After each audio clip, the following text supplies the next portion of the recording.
Jésù. Ṣáì.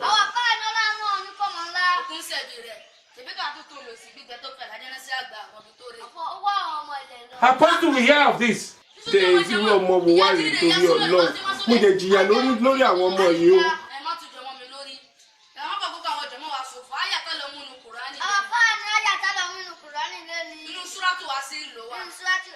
Will you keep quiet?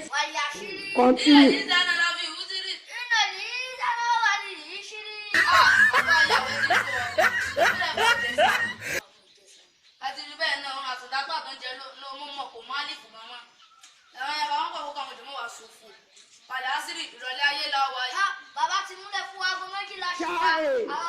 Ṣé irú ọmọ wo wá rí torí Ọlọ́run? Mo jẹ jìyà lórí àwọn ọmọ yìí o.